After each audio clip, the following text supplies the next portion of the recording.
Fala pessoal, sejam muito bem-vindos ao terceiro episódio da mini saga Circuitos na Prática. Hoje nós estamos com um convidado muito especial que é o...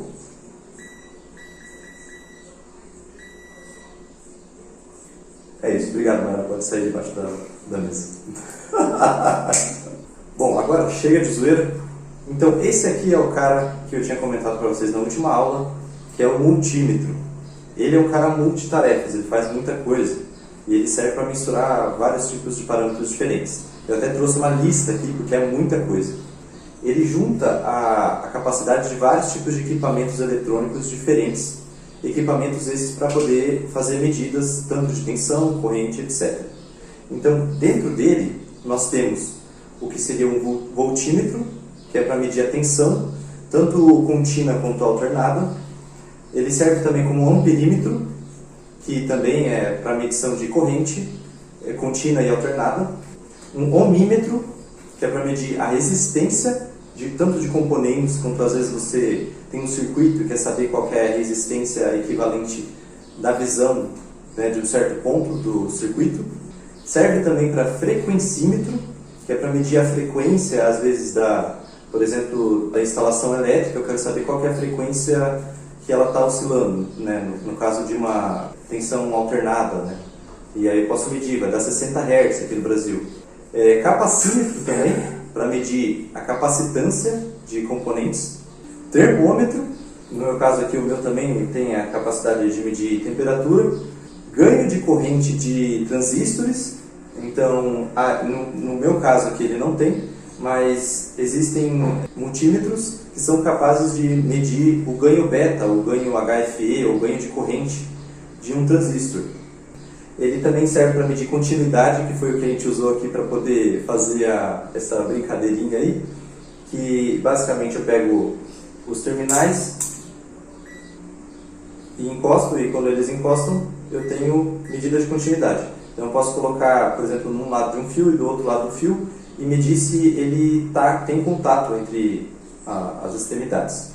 Além disso, alguns deles também têm a capacidade de NCV, que é Non-Contact Voltage Detection, que seria a detecção de tensão sem contato, que basicamente ele tem a capacidade de medir o fluxo eletromagnético que passa por uma espira que ele tem aqui em cima, e aí você consegue ter uma noção se aquela região tem alguma atividade eletromagnética, o que significaria ter uma atividade ali de tensão e corrente em um fio. E, por fim, osciloscópio.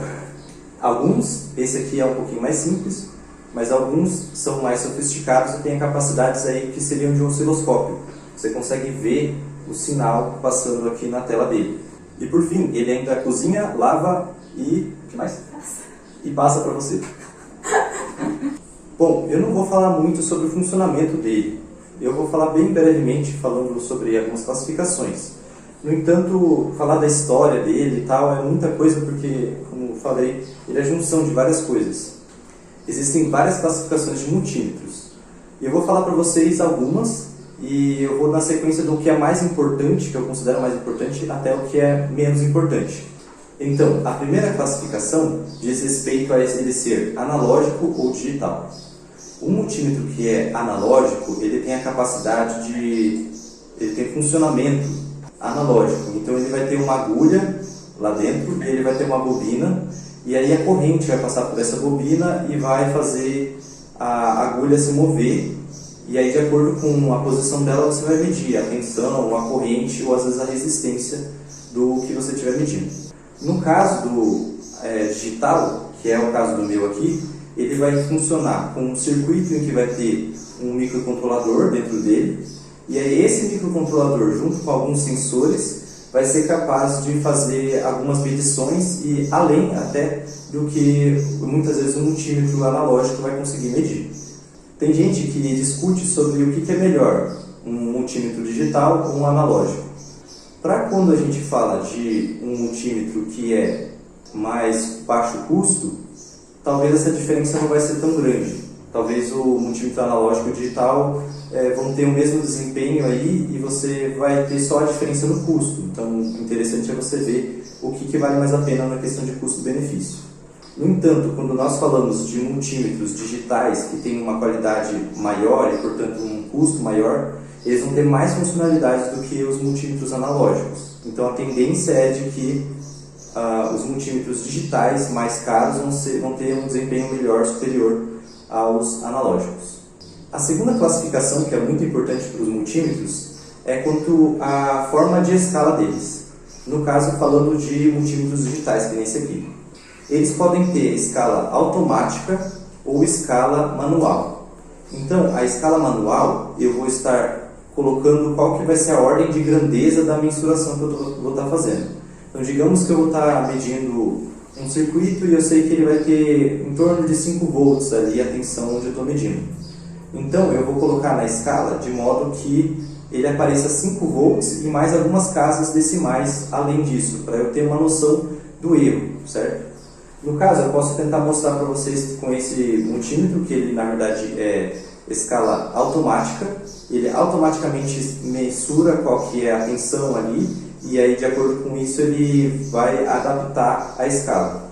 Mas eu posso manualmente colocar e alterar aqui a escala dele. Então, por exemplo, aqui eu coloquei para vocês, espero que esteja dando para ver, coloquei para vocês medir a tensão, no caso está como contínua, né? Se eu quiser eu posso trocar aqui a função. E percebam que ele tem uma casa decimal aqui, depois da vírgula, e mais 3. Aliás, 3 casas depois da vírgula e uma antes. Se eu for olhar e colocar aqui, clicar em range, eu vou alterar a escala. Então eu consigo ter mais casas decimais antes da vírgula em que eu consigo medir. Então eu posso colocar, por exemplo, nessa escala, posso medir até 100 volts, 200 volts, o que seja.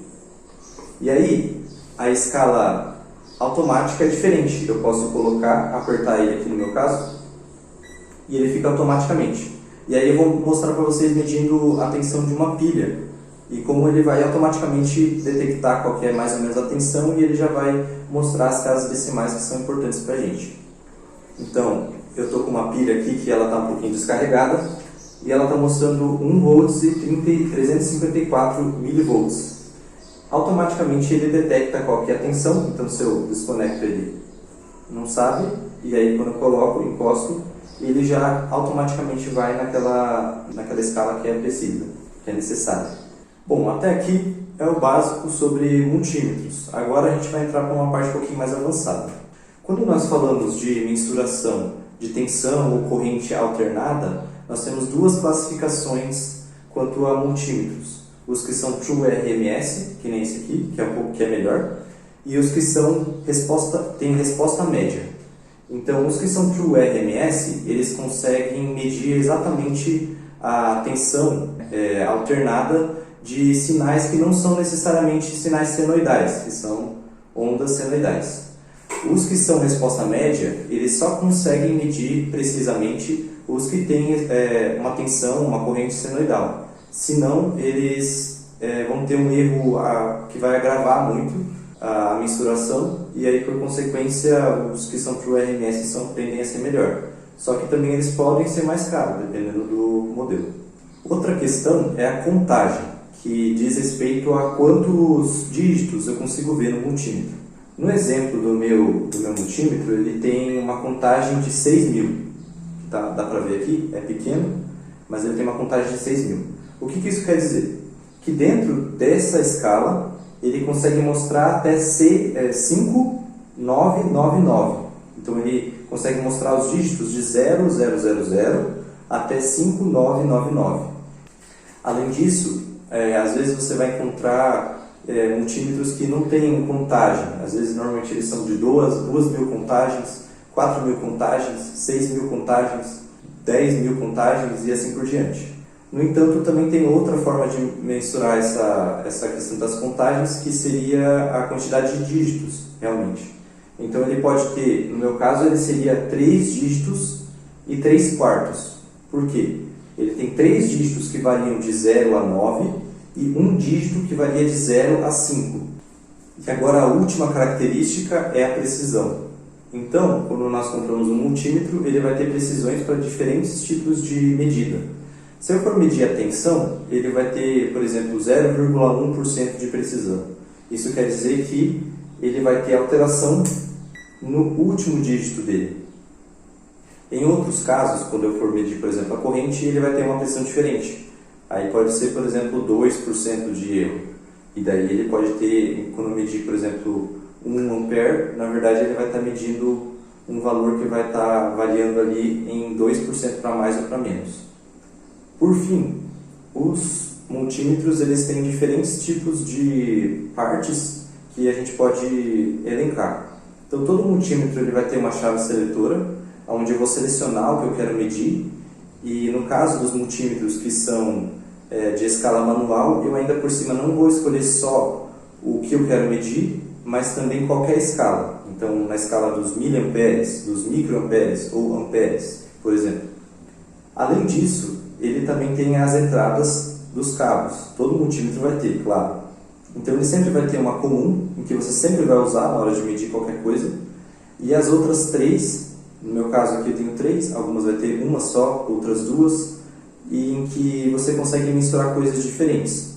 Então, aqui sempre vai ter quando tem uma para tensão, vai ter uma separada, e quando tem medição de corrente também, você vai ter uma outra entrada separada.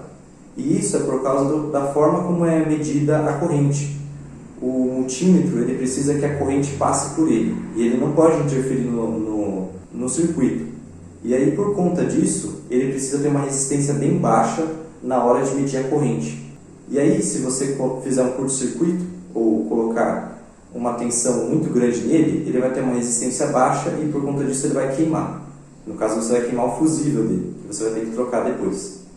E no meu caso aqui, ele ainda tem 2 entradas para corrente. Uma que é na casa dos miliampere, no máximo, 600 miliamperes, e outra que pode chegar a 20 amperes. Só que nesse caso, com 20 amperes, ele não pode passar de 10 segundos ligado, senão ele vai queimar. Ufa, finalmente chegamos no final do vídeo. Eu tô até suando aqui, porque é muita coisa. Esse cara realmente consegue fazer muita coisa pra gente. Espero que vocês tenham gostado do vídeo. E dentro dos próximos vídeos a gente vai estar falando um pouquinho da aplicação desse cara aqui na prática. Vamos estar montando um circuito e tentando mensurar a tensão, corrente, resistência e algumas funcionalidades básicas dos multímetros. Até lá!